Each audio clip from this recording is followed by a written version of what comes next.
श्री नारद जी ने पूछा, देवताओं का मंगल करने वाले देव परमात्मा शिव तो सर्व सामर्थ्य हैं। आत्मा राम होकर भी उन्होंने जिस पुत्र की उत्पत्ति के लिए मां पार्वती के साथ विवाह किया था, उनके वह पुत्र किस प्रकार उत्पन्न हुआ तथा तारकासुर का वध कैसे हुआ? ब्राह्मण, आप मुझ पर कृपा करके यह सारा वृतांत पूर्ण रूप से बताइए। इसके उत्तर में श्री ब्रह्मा जी ने कथा प्रसंग सुनाकर कुमार के गंगा से उत्पन्न होने तथा कृतिका का आदि 6 स्त्रियों के द्वारा उनके पाले जाने का, उन 6 की संतुष्टि के लिए उनके 6 मुख धारण करने और कृतिकाओं के द्वारा पाले जाने के कारण उनका नाम कार्तिकेय होने की बात कही। तदनंतर उनके भगवान शंकर गिरजा की सेवा में लाए जाने की कथा सुनाई। फिर श्री ब्रह्मा जी ने कहा, भगवान शंकर ने कुमार को गोद में बैठाया, अत्यंत स्नेह किया और देवताओं ने उन्हें नाना प्रकार के पदार्थ, विद्याएं, शक्ति और अस्त्र शस्त्र आदि प्रदान किए। देवी पार्वती के हृदय में प्रेम समाता नहीं था।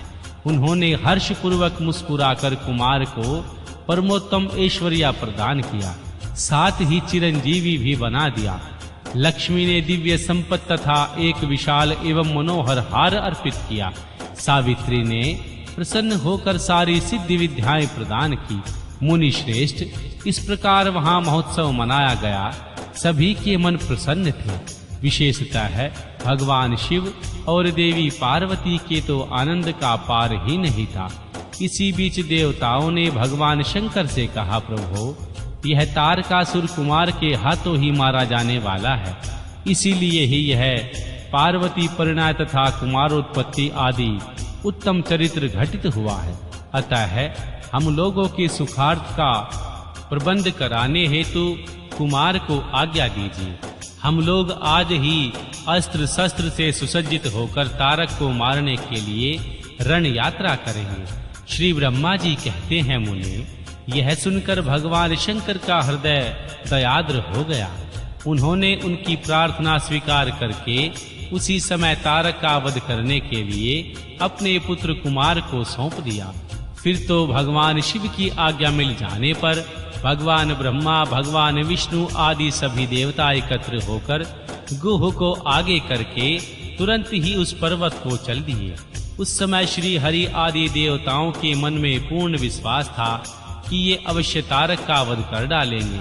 वे भगवान शंकर के तेज से भावित हो कुमार के सेनापतित्व में तारक का संहार करने के लिए रण क्षेत्र आए।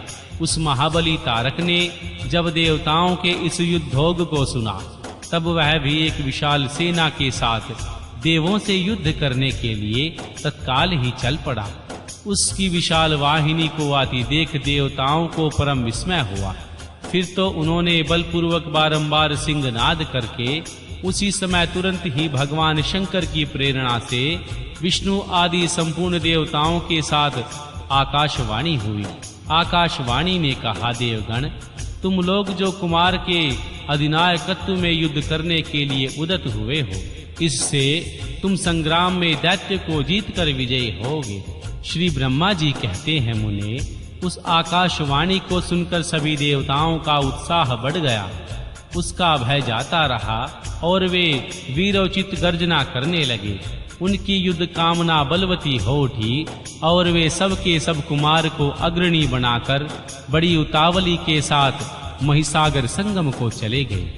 उधर बहुसंख्यक असुरों से घिरा हुआ वह तारक भी बहुत बड़ी सेना के साथ शीघ्र ही वहां आधम का, जहां वे सभी देवता खड़े थे। उस असुर के आगमन काल में प्रलयकालीन मेघों के समान गर्जना करने वाली रणभेरियां तथा अनन्य कर्कश शब्द करने वाले रणवाद्य बज रहे थे। उस समय तारकासुर के साथ आने वाले दैत्य ताल ठोकते हुए गर्जना कर रहे थे। उनके पदाघात से पृथ्वी कांप उठती थी। उस अत्यंत भयंकर कोलाहल को सुनकर भी सभी देवता निर्भय ही बने रहे। वे एक साथ मिलकर तारकासुर से लोहा लेने के लिए डटकर खड़े हो गए। उस समय देवराज इंद्र कुमार को गजराज पर बिठाकर सबसे आगे खड़े हुए। वे लोकपालों से घिरे हुए थे और उनके साथ देवताओं की महती सेना भी थी। तत्पश्चात कुमार ने उस गजराज को तो महेंद्र को ही दे दिया और स्वयं वे एक ऐसे विमान पर आरूढ़ हुए जो परमाश्चर्य को जनक तथा नाना प्रकार के रत्नों से सुशोभित था।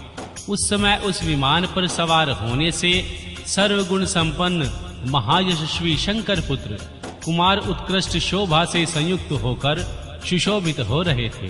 उन पर परम प्रकाशमान चमर डुलाए जा रहे थे। इसी बीच बालाभिमानी एवं महावीर योद्धा और दैत्य क्रोध से विहल होकर परस्पर युद्ध करने लगे। उस समय देवताओं और दैत्यों में बड़ा घमासान युद्ध हुआ। क्षण भर में ही सारी रणभूमि रुंड और मुंडों में व्याप्त हो गई। तब महाबली तारकासुर बड़ी सेना के साथ देवताओं से युद्ध करने के लिए वेग पूर्वक आगे बढ़ा। उनका रण दुर्मद तारक को युद्ध की कामना से आगे बढ़ते देखकर इंद्र आदि देवता तुरंत ही उनके सामने आ गए। फिर तो दोनों देवताओं में महान कोलाहल होने लगा। तत्पश्चात देवों तथा असुरों का विनाश करने वाला ऐसा द्वंद्व युद्ध प्रारंभ हुआ, जिसे देखकर वीर लोग हर्षो प्रफुल्ल हो गए और कायरों के मन में भय समा गया।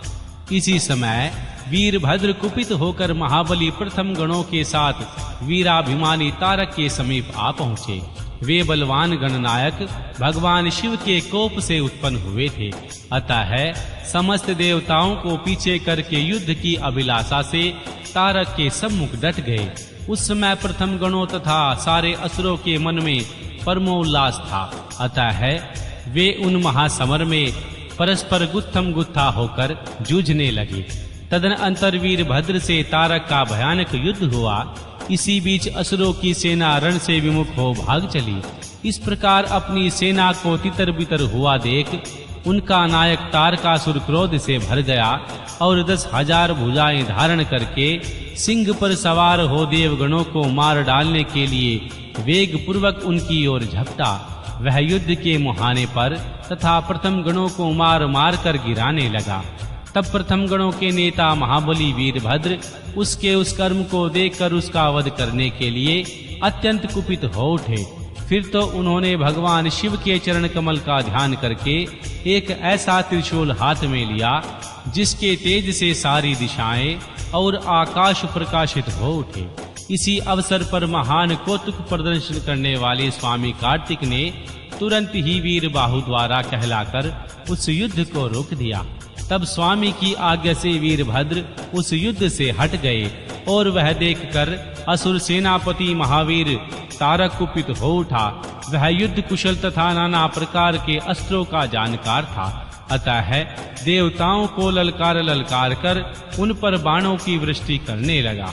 उस समय बलवानों में श्रेष्ठ असुरराज तारक ने ऐसा महान कर्म किया कि सारे देवता मिलकर भी उसका सामना न कर सके। उन भयभीत देवताओं को यो पिटते हुए देख भगवान अच्युत को क्रोध आ गया और वे शीघ्र ही युद्ध करने के लिए तैयार हो गए। उन भगवान श्री हरि ने अपने आयुध सुदर्शन चक्र और शर्कगढ़ धनुष को लेकर युद्ध स्थल में महादैत्य तारक पर आक्रमण किया। मुने तदनंतर सबके देखते देखते श्री हरि और तारक में अत्यंत भयंकर एवं रोमांचकारी महायुद्ध छिड़ गया। इसी बीच अच्युत ने कुपित होकर महान सिंहनाद किया और धधकती हुई ज्वालाओं के प्रकाश वाले अपने चक्र को उठाया। फिर तो श्री हरि ने उसी चक्र से दैत्यराज तारक पर प्रहार किया। उसकी चोट से अत्यंत व्यथित होकर वह असुर पृथ्वी पर गिर पड़ा, परंतु वह असुर नायक तारक अत्यंत बलवान था। अतः तुरंत ही उठकर दैत्यराज ने अपनी शक्ति से चक्र के टुकड़े टुकड़े कर दिए। मुने भगवान विष्णु और तारक दोनों बलवान थे और दोनों में आगाध बल था। अतः युद्ध स्थल में वे परस्पर जूझने लगे।